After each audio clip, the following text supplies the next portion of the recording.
पिछले एपिसोड में हम लोग ने देखा कि वीर मिशा कपूर से उस ट्विन टेल पर्पल स्कॉर्पियन के बारे में पूछ के उसी रास्ते की तरफ आगे बढ़ने लगता है। तभी वीर को पर्पल स्कॉर्पियन की प्रेजेंस महसूस होती है। तभी वीर तेजी से आगे बढ़ने लगता है। वो पर्पल स्कॉर्पियन तेजी से कहीं खोद रहा था अपनी पूंछ के द्वारा। अब आगे वैसे तो वो ट्विन टेल पर्पल स्कॉर्पियन बस 1 मीटर की ही गहराई पर था, लेकिन फिर भी वीर समझ नहीं पा रहा था कि आखिर वो ट्विन टेल पर्पल स्कॉर्पियन ढूंढ क्या रहा है।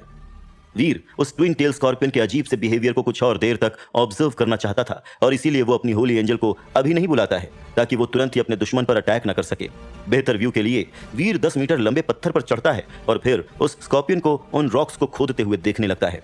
ट्विन टेल पर्पल स्कॉर्पियन के एनर्जी फ्लो को ऑब्जर्व करते समय वीर काफी ज्यादा डिसअपॉइंट हो गया था। उसकी वजह यह थी कि उस स्कॉर्पियन के अंदर की एनर्जी पूरी तरह से ब्लड थी, और इसीलिए वीर को ठीक से उसका एनर्जी फ्लो नजर नहीं आ रहा था, जिसका मतलब यह था कि वो एलियन बस केवल एक फर्स्ट जनरेशन का सुपर एलियन था। वो स्कॉर्पियन तब तक उस पत्थर को खोदता रहता है जब तक कि वो वीर की नजरों से गायब नहीं हो गया था। और वीर को अब अगर वहां पर कुछ नजर आ रहा था तो वो था वहां पर मौजूद होल की बची हुई प्रेजेंस। अगले ही पल वीर अपनी विंग्स बुलाता है और उस होल का एरियल व्यू लेने के लिए और भी ज्यादा ऊंचा उड़ता है। इंस्पेक्शन करने के बाद वीर नोटिस करता है कि वो होल एक्चुअल में 1 दर्जन मीटर गहरा है और इवेंचुअली एक गुफा या गुफा जैसी किसी चीज पर खुलता है। वहां अंदर कुछ ना कुछ तो स्पेशल जरूर है। वीर ये सब देखकर बहुत ही ज्यादा सरप्राइज था, और इसीलिए वो अपना सुपर आर्मर बुलाता है और अपने हाथ में सिल्वर फॉक्स को लिए अंदर की तरफ जाना शुरू कर देता है। जब वीर उस गुफा के अंदर चला जाता है तब वो वहां पर मौजूद वॉल्स में से एक की ओपनिंग की प्रेजेंस को नोटिस करता है। हालांकि ये बात और थी कि जब वीर करीब से जाकर उसे देखता है और फिर उसे जो दिखाई देता है उसे देखकर वीर काफी ज्यादा सरप्राइज हो गया था। उस गुफा के अंदर भी एक गुफा थी जो कि बहुत ही ज्यादा बड़ी थी। इनफैक्ट वीर तो ये प्रिडिक्ट भी नहीं कर सकता था कि वो गुफा एक्चुअल में कितनी बड़ी होगी। वो गुफा बैम्बू के जैसी फाउना और फ्लोरा से डेकोरेटेड थी, जिसमें से बहुत से तो उस गुफा की सीलिंग तक पहुंच रहे थे। कुल मिलाकर वो एक बहुत ही कमाल का नजारा था। उसी गुफा के अंदर वो twin tail purple scorpion bamboo जैसे प्लांट्स को तोड़ रहा था। बाम्बू जैसे उन प्लांट्स के अंदर के शूट्स वैसे तो खोखले थे, लेकिन उनमें से बहुत से शूट्स में बड़े सफेद रंग के बग्स मौजूद थे जो कि देखने में सिल्क वर्म्स के जैसे ही लग रहे थे। देखने में तो सफेद रंग के वो सभी बग्स केवल 10 सेंटीमीटर के करीब ही लंबे थे, लेकिन फिर भी वो बहुत ज्यादा जूसी और मोटे नजर आ रहे थे। वीर नोटिस करता है कि वो ट्विन टेल पर्पल स्कॉर्पियन उन व्हाइट बग्स और बाम्बू को एक साथ खा रहा था, जिसकी वजह से पूरी गुफा में उसके खाने की आवाज गूंज रही थी।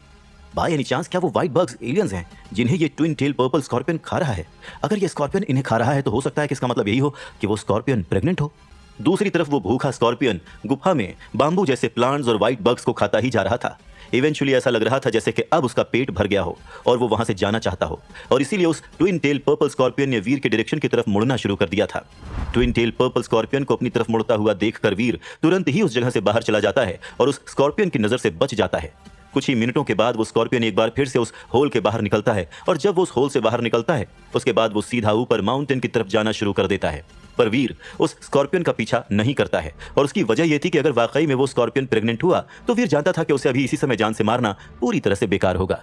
और यही वजह थी कि वीर ने डिसाइड किया था कि वो तब तक इंतजार करेगा जब तक कि वो ट्विन टेल पर्पल स्कॉर्पियन अपने बच्चे को पैदा नहीं कर लेता, और फिर वो उसे और उसके बच्चे को मार देगा। वीर एक बार फिर से अंदर चला जाता है। उस गुफा में बाम्बू जैसे दिखने वाले बहुत से प्लांट्स मौजूद थे और सब के सब करीब 30 सेंटीमीटर के डायमीटर में मौजूद थे। तभी वीर बाम्बू का एक टूटा हुआ शूट उठाता है और उसे अपने हाथ से क्रश करने की कोशिश करता है, लेकिन चाहकर भी वो ऐसा कर नहीं पाता है।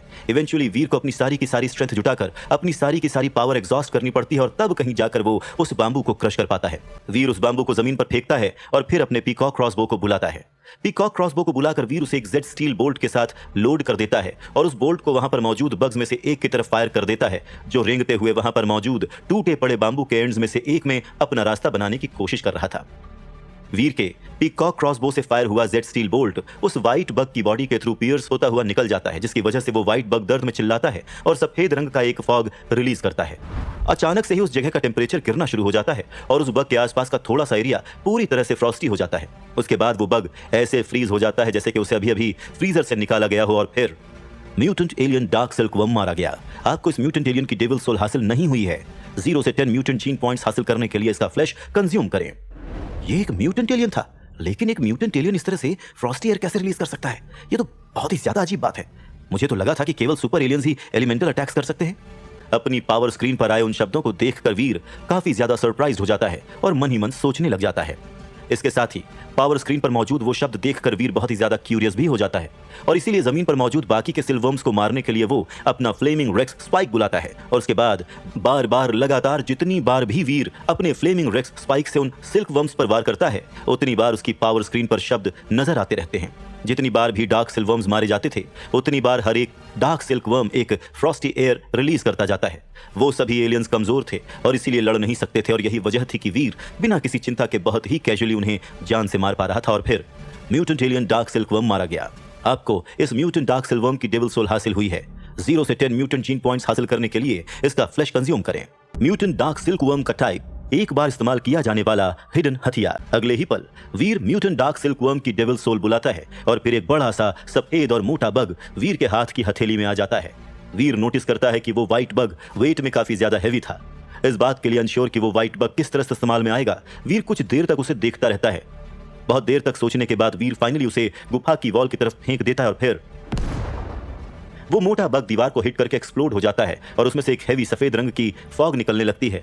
उस फॉग का रेडियस करीब 1 मीटर का था और जिस स्टोन वॉल पर उस व्हाइट बग को फेंका गया था वो वॉल आइस की लेयर में ढक गई थी। ये तो काफी ज्यादा इंटरेस्टिंग है। अपनी आंखों के सामने का नजारा देखकर वीर काफी ज्यादा शॉक्ड था। कहने को तो वो बस एक म्यूटेंट क्लास डेविल सोल थी, लेकिन उसके बावजूद उसमें से बहुत खास फ्रॉस्टी पावर निकली थी और ये बात कहीं से भी नॉर्मल नहीं थी।